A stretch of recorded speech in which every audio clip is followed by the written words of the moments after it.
En el presente video abordaremos la población de El Salvador entre los años de 1950 hasta 2100, desde la teoría de la transición demográfica. ¿Qué es la teoría de la transición demográfica? Es un marco interpretativo de los cambios en la estructura y dinámica poblacional ocurridos a partir de la primera revolución industrial. Sugiere que los avances científicos y tecnológicos procedentes de la industrialización ocasionaron una ruptura del equilibrio en las poblaciones, impulsándolas hacia un nuevo estado de equilibrio, caracterizado por una estructura y dinámicas diferentes. El régimen demográfico antiguo o preindustrial favorecía la natalidad, con una temprana edad mediana de la fecundidad y tasas globales de fecundidad alta y dilatada.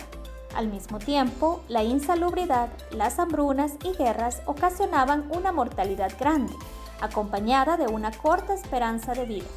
Como consecuencia, las poblaciones no crecían, pues los nacimientos numerosos eran compensados con defunciones igualmente numerosas.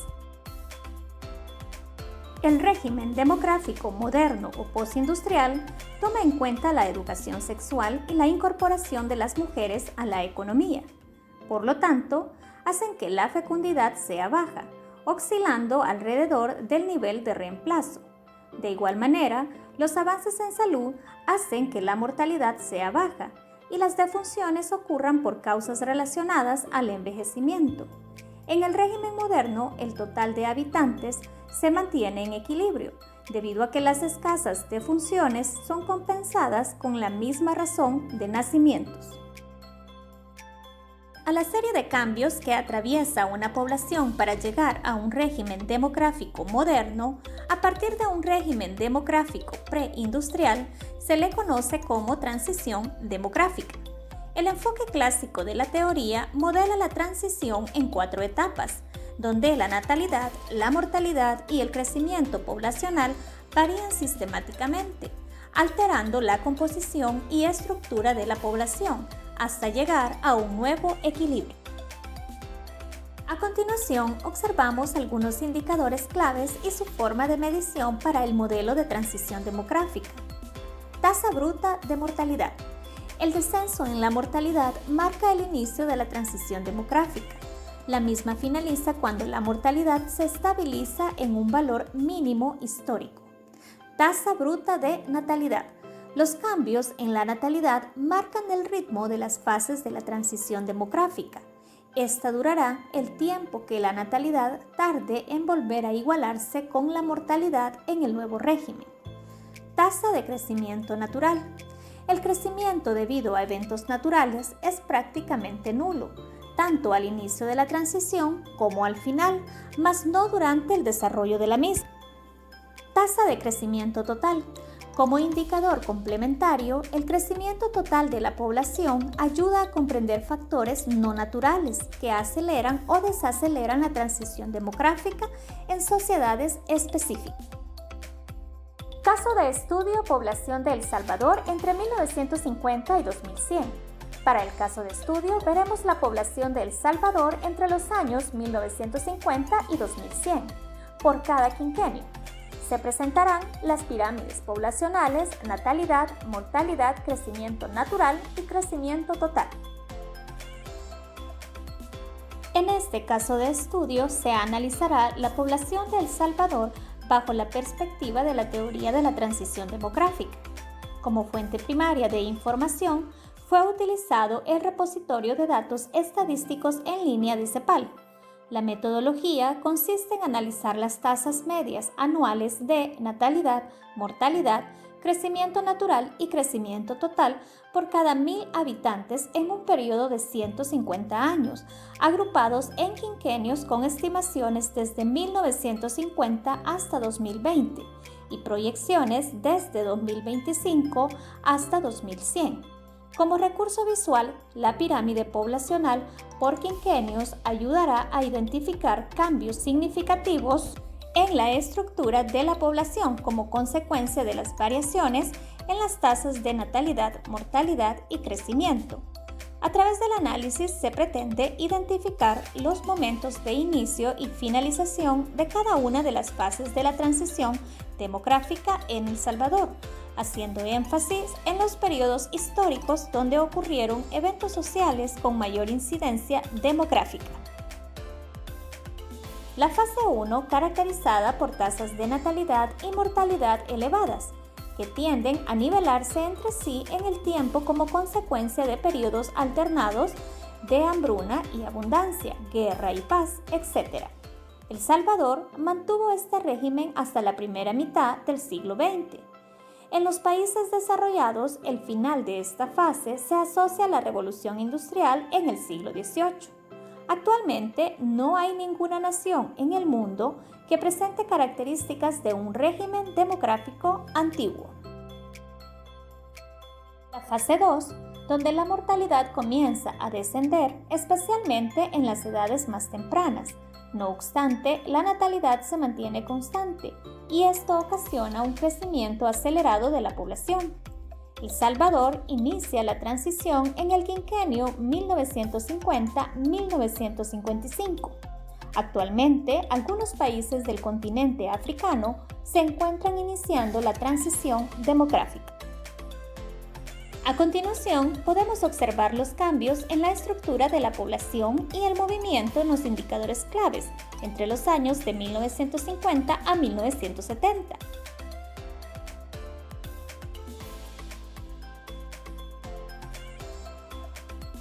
En el año 1970 inicia la fase 3, donde la natalidad comienza a descender debido al acceso de los métodos de contracepción y una mayor participación de las mujeres en la actividad económica. A medida que la tasa de natalidad se acerca a la tasa de mortalidad, el crecimiento poblacional desacelera.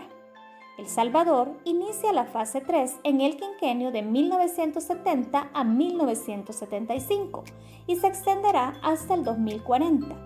En la actualidad, la mayor parte de América Latina y el Caribe se encuentran finalizando la transición demográfica.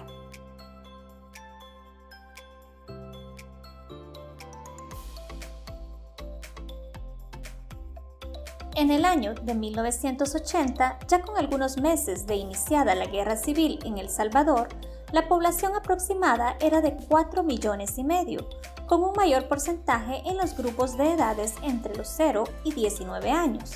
Se puede afirmar que el 25% de la población se concentraba en esos grupos y que la tendencia de natalidad y mortalidad va a la baja. La guerra de El Salvador llega a su final en el año de 1992 con la firma de los acuerdos de paz. Analizaremos el año de 1995. Hacia 1995, la población había crecido aproximadamente en 1 millón de habitantes. La mayor parte aún se mantiene en los primeros 4 grupos de edades. Ahora podemos observar cómo va cambiando la población luego de transcurridos 5 quinquenios hasta llegar a la actualidad, año 2020. Actualmente, y según las proyecciones, hay un mayor crecimiento en las poblaciones de los grupos de edad de 20 a 24 y 25 a 29 años, y una disminución en los primeros 4 grupos de edades, comparándolos con la población del año de 1995. La tasa de crecimiento ha disminuido a 1.00 anual. La fase 4, donde la natalidad y la mortalidad vuelven a igualarse, es un nuevo nivel, mucho más bajo que el del régimen demográfico antiguo. Es el fin propuesto por la teoría clásica, aunque la certeza de que ésta sea el estado final de las poblaciones aún es motivo de debate. Las proyecciones sugieren que El Salvador llegará a un régimen moderno entre 2045 y 2060. En la actualidad, algunas poblaciones maduras como Rusia y Cuba se encuentran en un régimen demográfico moderno.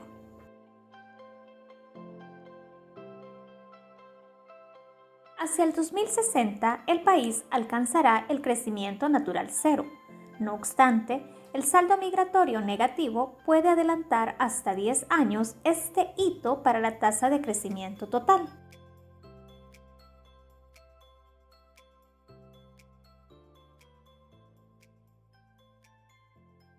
Y haciendo una revisión de la teoría de transición demográfica, en relación a la historia reciente de Europa Occidental, sugiere que es necesario agregar una nueva etapa al modelo, donde la natalidad cae incluso por debajo del nivel de reemplazo y el saldo migratorio se vuelve un factor todavía más importante en la dinámica poblacional. Algunos autores llaman a esta etapa una segunda transición demográfica. En El Salvador, el saldo migratorio negativo puede catalizar un decrecimiento poblacional en el futuro, aunque esta realidad es incierta. En la actualidad, Alemania y Japón son ejemplos de una fase 5 en la transición demográfica.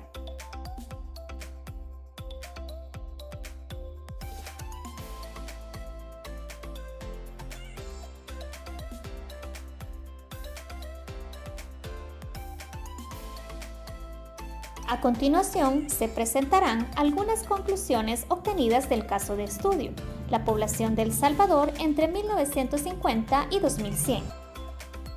La deuda del censo.